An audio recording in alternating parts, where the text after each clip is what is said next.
Another $117 billion Middle Eastern giant has just made a Bitcoin play.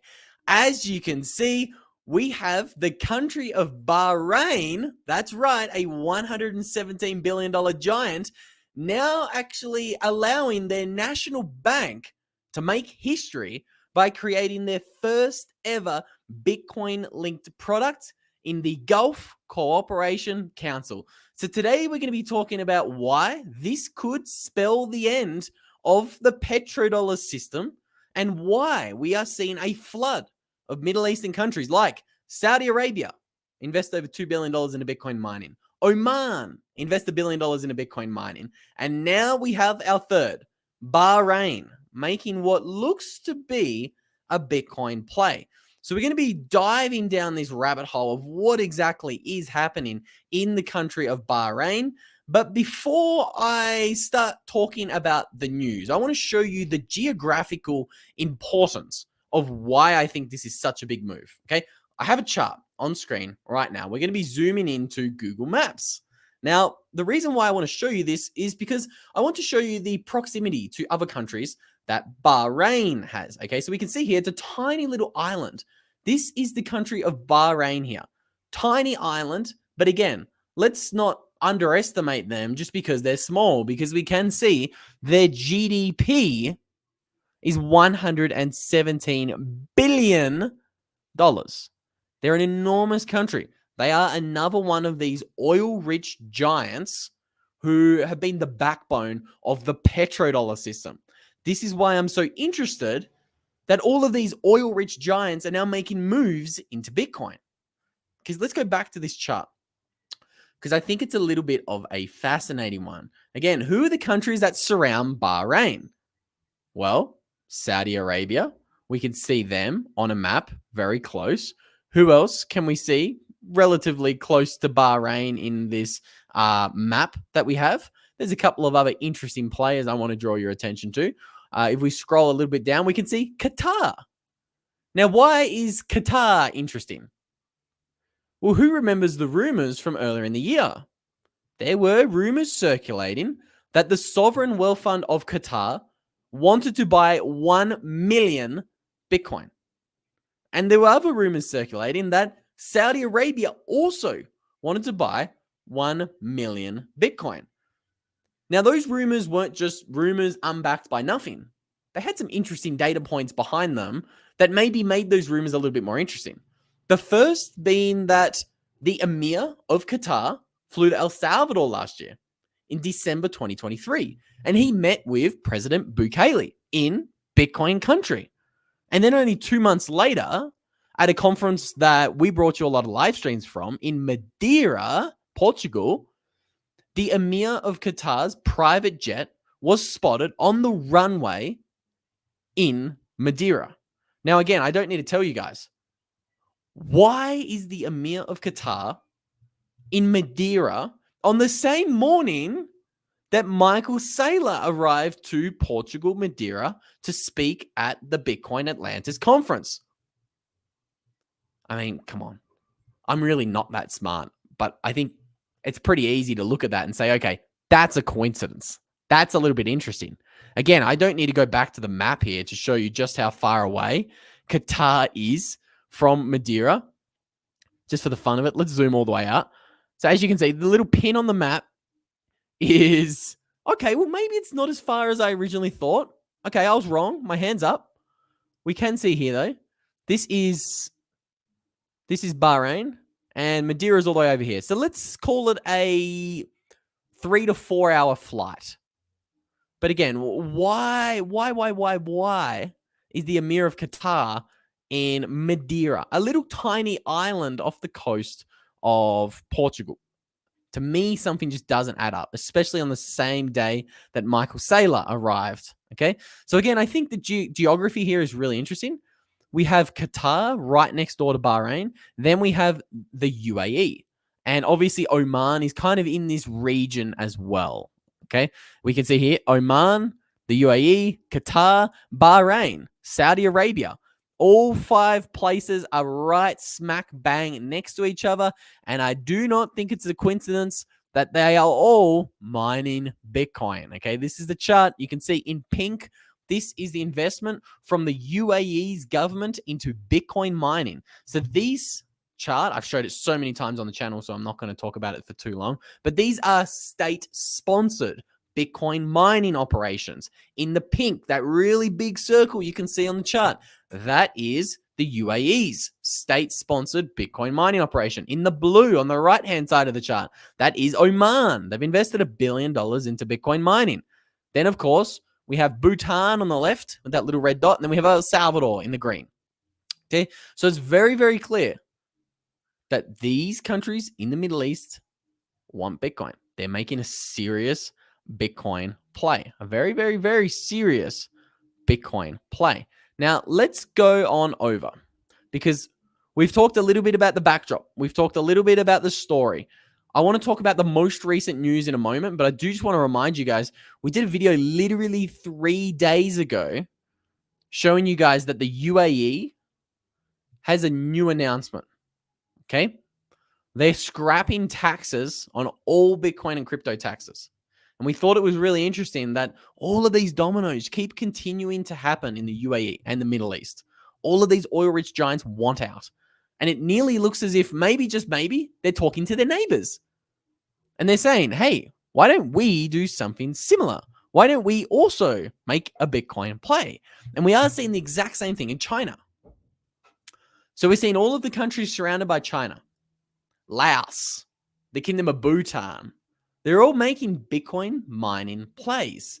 Okay, so we're seeing groups of superpowers around the world seemingly influence their neighbors. This is the speculation that I have right now. This is the, let's say, thesis that I'm working with. I think China is trying to make a massive Bitcoin play, but I think they're trying to do it secretly. Maybe, just maybe, they're tapping their neighbors on the shoulder and they're saying to Laos and the Kingdom of Bhutan, hey, can you play around with this Bitcoin thing? Can you experiment mining with this Bitcoin thing? Again, the Kingdom of Bhutan has been exposed and they've now publicly admitted, hey, we've been mining Bitcoin since 2019.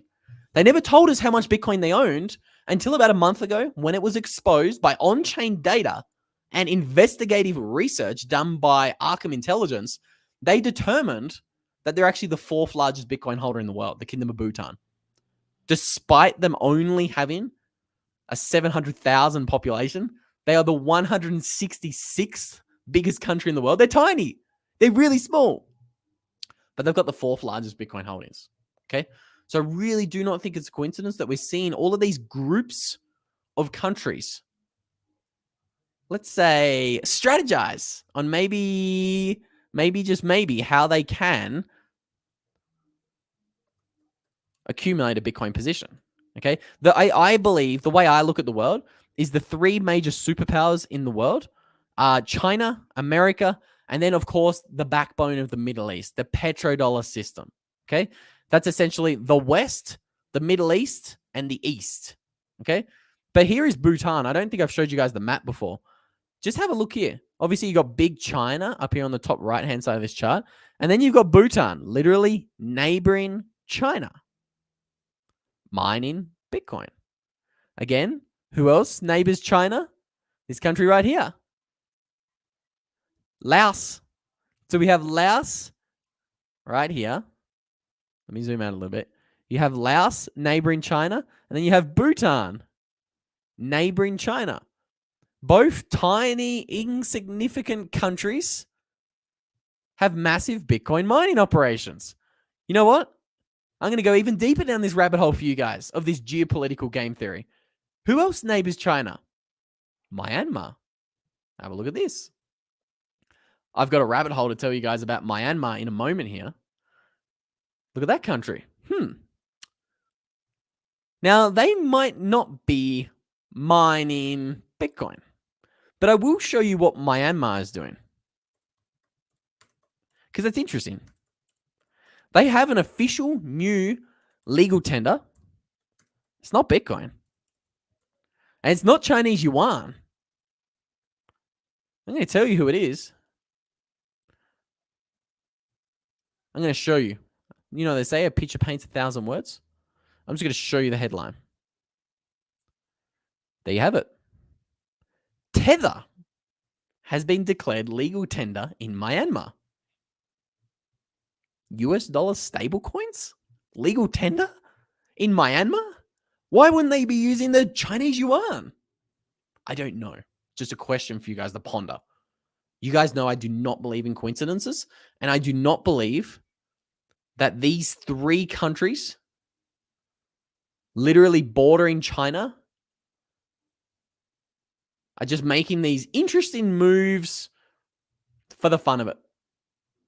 Bhutan, Myanmar, and the Kingdom of Bhutan, all neighboring China, all making interesting Bitcoin plays. I think we're seeing the exact same thing over here with today's news about Bahrain and their national bank getting clearance to offer Bitcoin products. I don't think it's a coincidence that right next door in Qatar, there's rumors circulating of a massive Bitcoin buy. And just across the pond here in Abu Dhabi and Dubai and the UAE, there's massive Bitcoin investments that have already happened. Okay. That's just what caught my eye surrounding this Bahrain Bitcoin announcement. But let's break it down. Let's actually talk about the news in a little bit more detail. Let's talk about what Bahrain has actually done. Okay. I think it's interesting. I want to quickly check on the comments. And very quickly grab a coffee. I don't know if you guys can tell, but I'm pretty tired today. Okay. First comment from CB.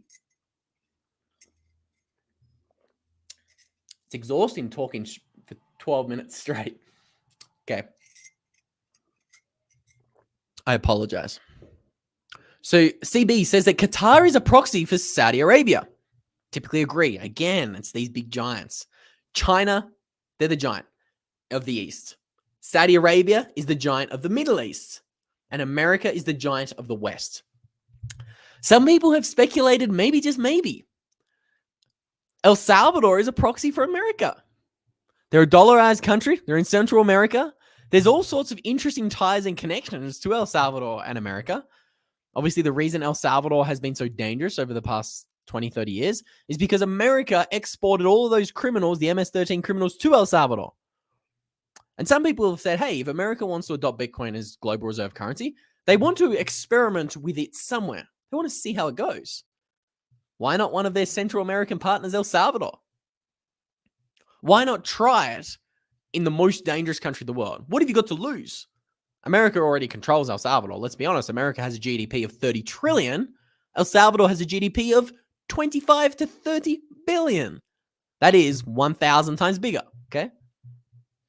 I don't need to tell you guys all about the book, The Confessions of the Economic Hitman. Okay. All I will tell you is that America controls Central and South America. If they want to make a change, they will export their democracy to these countries. And they can. They have so much money. They have so much economic might and militarial. Is that a word? They have so much military might. They can just create a coup, create a revolution, and they've done it for 30 years. We have insiders exposing this in the book, Confessions of an Economic Hitman.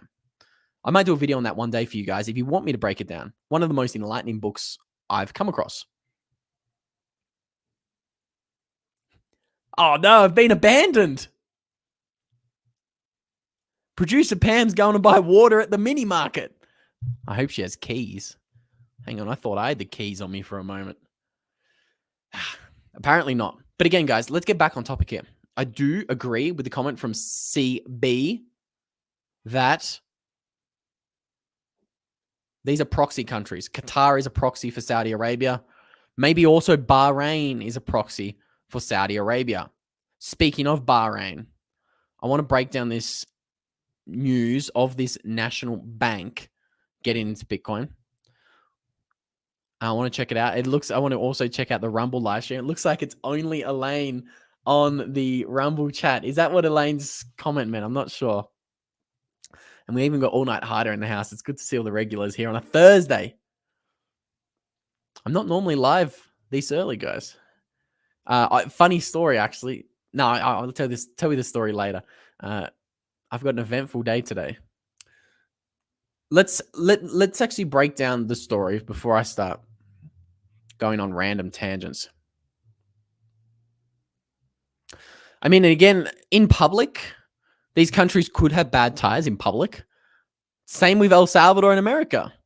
Publicly, El Salvador must hate America. America exported all their criminals to El Salvador. So the public appearance is interesting.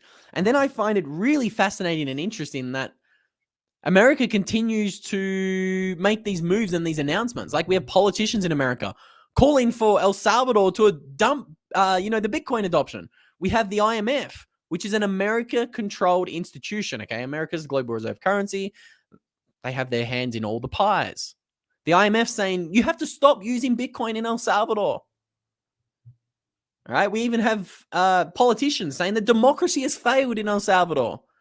Again, you got to think about the game theory here. If, hypothetically, I'm not saying there's a high probability this has happened, but if there's a probability that America wanted to test Bitcoin out in El Salvador privately, they would release all of these headlines publicly. So people would never suspect them of being in cahoots and having this Bitcoin strategy and this Bitcoin plan.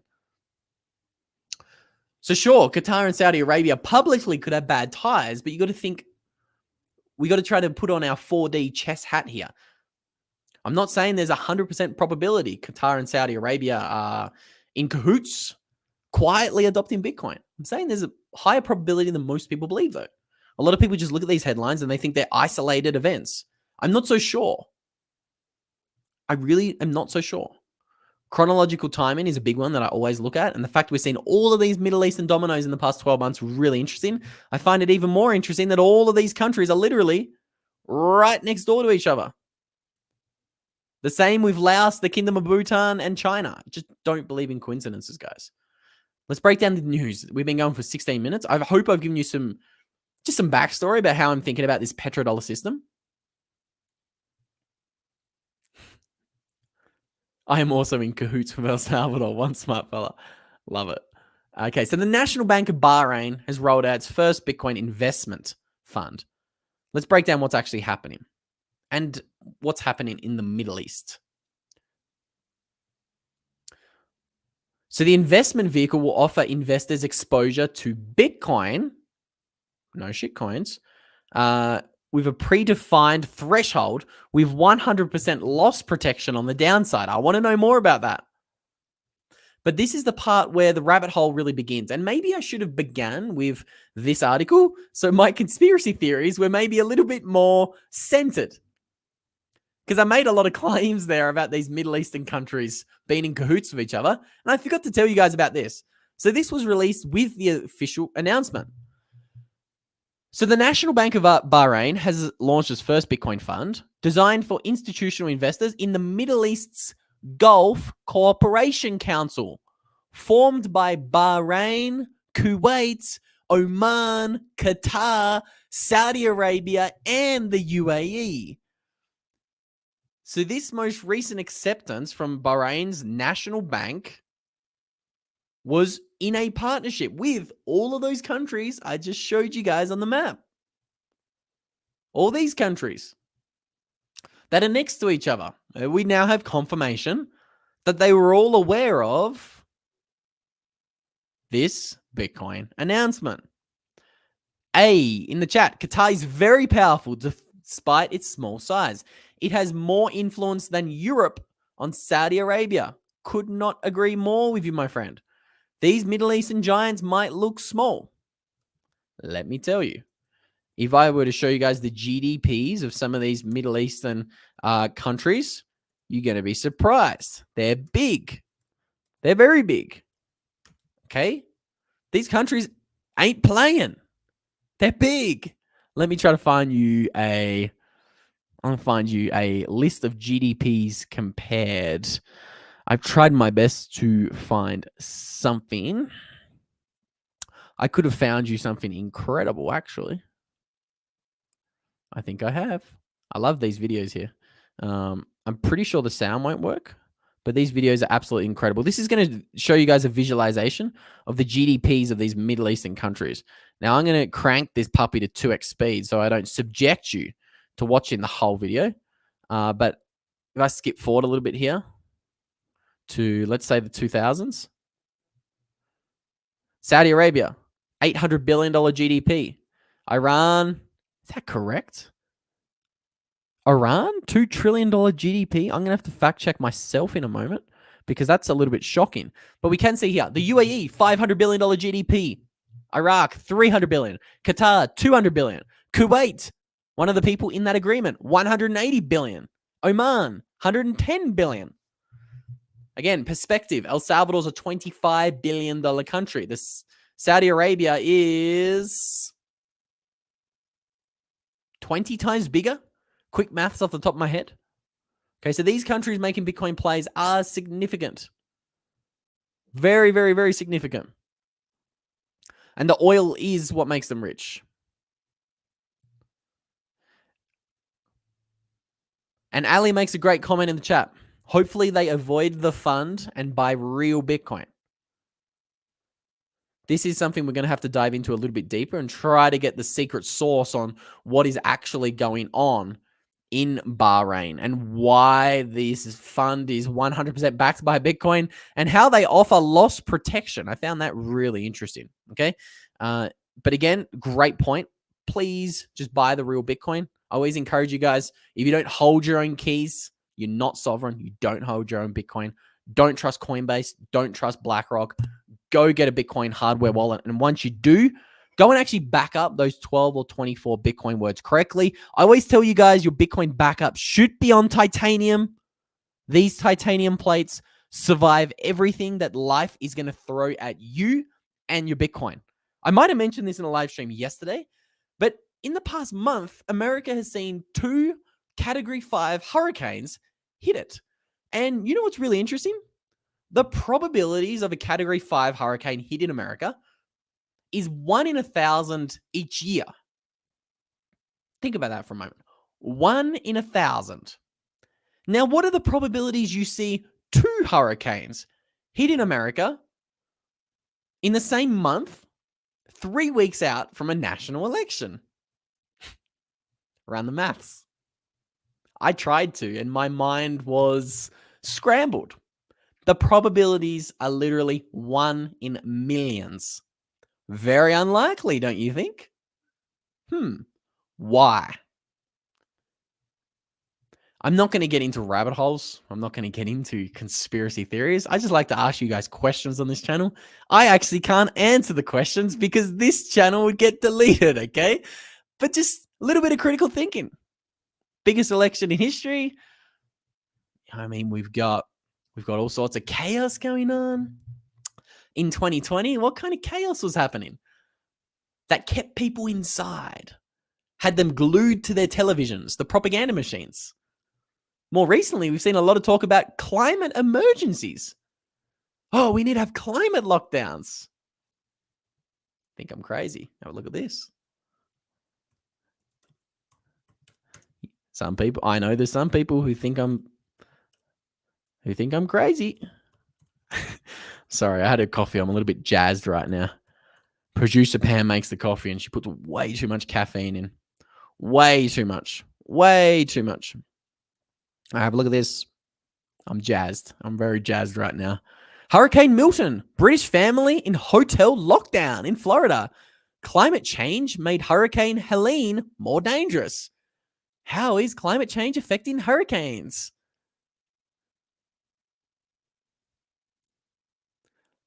The cerveza sickness didn't solve climate change. Oh, we need a solution. What is it? Climate lockdowns. Coming soon. Climate lockdowns. That's a 2022 article. I remember distinctly seeing 2024's talk about in America, the need for climate lockdowns.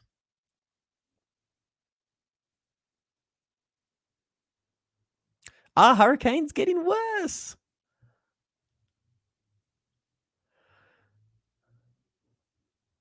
An unusual hurricane season goes from ultra quiet to ultra extreme. Oh my God, what's the solution here? Again, I just throwing my thoughts out there, guys. I want to say, yeah, and again, go and investigate. What's it called? Cloud seeding. Our governments have admitted they do manipulate the weather. China proudly did it for the Olympics in 2008. I remember hearing something on a podcast that America's been doing it since the 1940s. And have a look at the comment. Literally, as I was about to say the 1940s, GT Lions says 1947. Boy, oh boy, oh boy. Really got to make you think about things, don't you? There you go, GT Lions. Great minds think alike. I actually can't read some of these comments without getting this video kicked off. And there's 476 of you guys watching this. I don't want to get this video completely deleted. But again, I'll let you guys come to your own conclusions. What are the odds of 2 Category 5 hurricanes hitting America 3 weeks before an election? Why? Can we expect more? Again, there's a reason why I will refuse to live in a Western country over the next decade. I do believe we're at the end of this 4th turning cycle. You're going to see a lot of societal and cultural unsteadiness. I need coffee. I'll come up with a better word.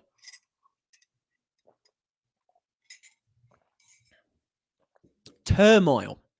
Cultural and societal turmoil. I think that's what we're going to see moving forwards. You're going to see more crazy policies that just don't make sense to people, like the wide open borders in Southern America, 10,000 people crossing the border every day. People are saying, why are we not checking these people? Why are we letting these people in our country? There are some dangerous people amongst this group of people. Again, I'm not completely anti-immigration. But why? It all comes down to economics, guys. We're at the end of a 90-year 4th turning cycle. We're at the end of an 80-year long-term debt cycle. When governments have 130% debt to GDP ratios, there is a 98.6% probability that they default on that debt. We are in the default decade. That's what I'm calling the 2020s. America hit 130% debt to GDP in 2020. Historically, 98.6% chance we see a default before 2035. Okay? It's the maths. Since 1800, 52 countries have been in this position. 51 have defaulted. And the only one who hasn't, Japan, is in the process of defaulting. So you're going to continue to see these weather events, these once-in-a-century sicknesses and illnesses impacting the world. You're going to continue to see all of these really crazy things. Again, I don't know what's going to happen, guys. All I know is that I am long volatility. Okay? I am long volatility in my life financially. I'm what I believe financially sovereign. I'm 100% in Bitcoin. But most importantly, when it comes to the Bitcoin, I've got it backed up correctly. Okay, if you see that the world's becoming more volatile, why the hell have you got Bitcoin ETF shares? Why the hell have you got Bitcoin on exchange? When the world is volatile, shit happens. Okay? In 1933, Executive Order 6102, we are stealing your gold. National emergency. We have to do it. All right? 1971, the Great Inflation. Just after the Vietnam War that was going on for years and years and years. Oh, the dollar's no longer backed by gold. Okay, when you see volatility, guys, this is a warning sign. Where there's smoke, there's fire. Something big's going to come. It's not a coincidence. Countries all across the West, in Europe, Australia, the UK, they all changed their bank bail-in laws in the 2012, 2015, 2018, 2020 era. Why? They're going to take your money. They're preparing for it. They're preparing to take your money. Please, for the love of God, buy some Bitcoin. If you at least think one of the conspiracy theories or things I've mentioned today has been a little bit interesting or eyebrow raising, just go buy some Bitcoin, get it off an exchange, get it off an ETF. Again, back it up with these amazing titanium plates from Stampseed. Super easy to use. You can get 15% discount on anything you want to buy from Stampseed with a promo code. I had to really try to scroll to find that one. Luke15. Okay, linked in the live chat. Oh, it's over there. And it's also linked down below in the description. So go check that out. Engineered weather. Oh, we have so many comments in the chat. So many comments in the chat. If you are enjoying the video, we would appreciate a smashing of the like button. There's 517 of you guys watching. Thank you so much to everyone who's tuning in.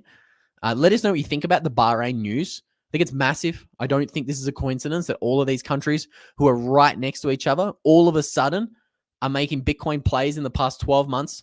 For those who have joined us late, you can rewind the live stream and check out all of the, let's say, rabbit holes we dived down in regards to why I think it's interesting these countries are so close to each other. And with all that said, I'm going to